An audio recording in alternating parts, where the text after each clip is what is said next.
Hello you plonkers, and welcome back today to another video on the Drewzy channel.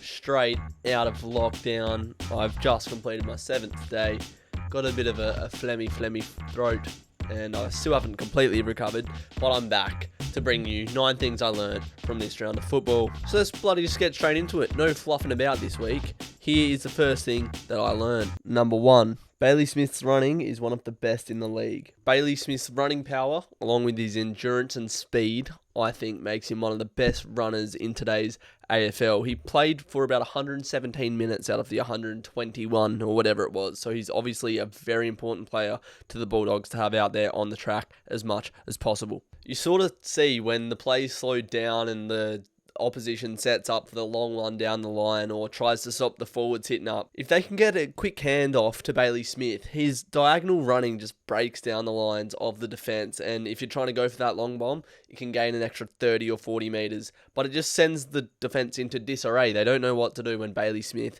starts running with the ball. It's a vital asset for the Bulldogs to have. Because he's got such a big gas tank, can run all day, it's hard for defenders to stay with him. He had 31 touches against the Swans, massive part of the victory for the Bulldogs to get their first win on the board. And Bailey Smith, we've said it before, everyone knows, but he's going to be an absolute star of the competition. He already is, but he's going to be one of the best in the competition in a few years. Very far from his best yet, and we're already seeing signs that he could be one of the best players in the AFL. Number 2. The goal of the year competition is over. The goal that Ed Langdon kicked against the Bombers was one of the best I've ever seen. If you look at the goal of the year last year, Caleb Strong gets tackled, gets back up and snaps a banana on the boot. You're like, yeah, that's a pretty good goal. Try check siding it when you're on your opposite side. It just defied the laws of physics, mate. The trajectory of the ball as it comes across the goal face, it's spinning away from the goal. Like, the degree of difficulty on that is bloody bananas. It was a bloody good banana. Typically, it would have been a snap from that angle, but Ed Langdon said, nah fam, I'm going to chuck this on my boot, and it's going to helicopter and spin its way in between the two middle sticks. Best goal of the year. If that gets topped, I'll be absolutely flabbergasted. Number 3. This could be the beginning of the end for Hinkley. For a showdown, the most important game of an Adelaide or Port Adelaide season, for you to only show up for probably the first quarter, second quarter maybe, and then just have no hunger or desire to go after the game, what is that about? Why is that happening? I reckon fingers will start getting pointed at Ken Hinkley. After playing Brisbane, Hawthorn and the Crows, you'd expect Port to be 3-0, 2-1, 1-2 at worst, but they're 0-3, still haven't won this season. And Port fans have always sort of been hot on Ken Hinkley's tail. They've got enough talent to be better than 0-3. It's clear. That's obvious. For the Power to be 0-3 after the heights that they've been at for the last few years, it's like, why is this happening? And it just seems like the players aren't getting up for it. And that comes from the top. It just seems like the writing is on the wall for Ken Hinkley, I reckon. We could start to see the demise of Ken Hinkley. Let me know what you think. Should they sack Ken Hinkley or should they keep him? Let me know in the comments below. Number 4. Stephen Coniglio is back. It's been pretty well noted that Stephen Coniglio hasn't been playing at his best of form. He got dropped, I think, 2 years ago when he was the captain. I remember seeing that on Making Their Mark. It's like, how are you going to drop your captain? He's meant to lead the example and you're dropping him. And he sort of hasn't been able to get back to that top form that we're accustomed to seeing him play. But I reckon he's back to that now in 2022. Against Gold Coast, he had 32 disposals and the most clearances and inside 50s on the ground as well. So one of the more impactful players against the Suns. The Giants are playing some good footy at the moment, and I think Coniglio is going to grow into that as their form improves. So Coniglio. Stephen Coniglio's back, baby. Is that what he does? Little ting.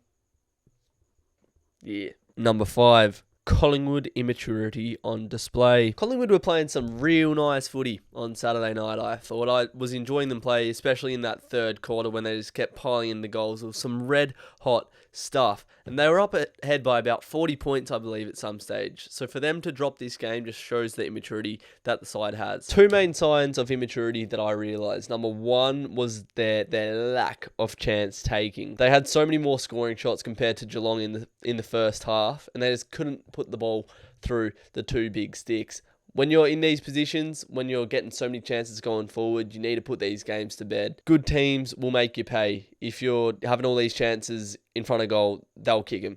And there's always going to be a big lead to try to make up after that. But Collingwood didn't do that. Eventually in the third quarter, they got some goals going through, but they were 40 points up. They could have been about 60, 70 points up if they had taken their chances in the first half. And also just not being able to take the sting out of the game. I know Collingwood like it hot. They like to keep the ball in. They don't like the stop-starty stuff that Geelong do.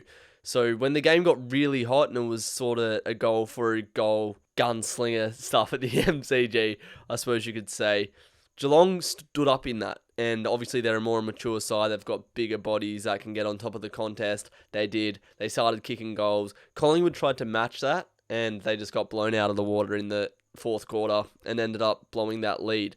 So I think they could have just taken the sting out of the game, been a bit more composed, a bit more level-headed. They tried to go in with chaos, and it just ended up backfiring in the end. So just a bit of immaturity from Collingwood, but they're playing some exciting footy nonetheless.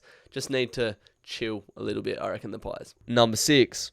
I learned that the Lions are better than North Melbourne. I didn't watch the game, I'm not going to lie, but all I learned from looking at the scores is that Brisbane is better than North Melbourne. A lot better. Next. Number 7. Carlton have mega momentum surges and come downs. Watching Carlton is like watching someone on drugs. Now, hear me out. Look, this channel is PG and all that, whatever. But look, you see Carlton, second quarter, they're shot up. They're ready to go. They kick bloody 6 or 7 goals, build up this massive lead, and life's all good. Life's all gravy. You're thinking, yes, this is the best thing that's ever happened. We've kicked 6. We're going to win the flag. Get your tickets now because we are on. No one's stopping Carlton. And then the next 2 quarters to kick 2 goals, a massive come down, and you're thinking, oh, God, this is going all so poorly. That's my drug taker analogy. Anyway, we don't speak about drugs. The point is that Carlton, so far this season, have had these massive surges of goal kicking, and then they come down, is the point I'm going to make. It's just an observation that I've noticed. I'm not necessarily saying that Carlton are affiliated with drugs, nor am I. We're very friendly. Fuck's sake. We do not condone any of that behaviour, but the surges and the come downs of Carlton are clear to see. They'll pile in goals, walk them in, and then they'll struggle to get them after that. But when you can kick 7 or 8 goals in a quarter and build a big lead, it's very nice football to watch. Number 8. Max King will be the best forward in the comp one day. The Saints stormed home in the fourth quarter. I think they kicked 12 out of the last 11 goals or something stupid. They absolutely dominated in that second half, and a massive part of that was Maxi King up forward. He had 4 goals, 3 for the game, and that's 2 weeks in a row where he's really dominated the quarter. Last week it was against Freo, kicked 3 goals in about 5 minutes, just turned the game on its head, and he did it again this week against Richmond in the fourth. He just has these parts of games where he just takes over, and he's the man to go to, and you can't stop him. It's like as soon as a mid or a halfback or whoever it is streams through and they're looking for a target inside 50, you can guarantee that Max King has the step on his man, whether it's 1 or 2 steps, it doesn't matter because he's explosive, leads at the ball, directly at the ball, jumps up, big leap on him because he's a big athletic specimen, and he gets his long arms all the way up to the top of the flight of the ball, marks it at the highest point, and no defender's stopping that. I think he has the perfect build for a key forward. Real athletic, powerful, explosive, great leap so he can take big marks, and it was a great game again from the Kingy boy. So if he keeps going the way he is, could be All-Australian this year. But I'm telling you, one day he will win a Coleman medal. And number 9, Freo small forwards are the key. The Docker boys have just won the Derby by 55 points. Happy days. I mean, you can't ask for much more than that. 55-point win in a Derby. Beautiful. Absolutely beautiful. Although I didn't think it was the greatest game from the Dockers, we got the dub. That's all you can ask for. I've been saying this for ages, and if you watch Dockers games, you'll realise that our small forwards are the key for us to win games. Sam Switkowski, I think he only had 1 goal and like 19 touches, but every time he got the ball, his breakaway speed, acceleration, then his ability to find a target was magnificent. He rolled through the midfield at times as well, so a small forward rolling through the middle. Love it. Lachie Schultz, he was great as well today. He got the best on ground. Just his aggression, his hunger that he has to attack the ball and set up his teammates. It's what we need. Michael Frederick had a good game as well today. After a bit of a stinker last week, it was good to see him get back to his form. Michael Walters had a goal. Travis Collier had a goal. And yeah, it was just a good display from our small forwards. I think we had a lot of good role players today as well. Nathan O'Driscoll got on the score sheet again.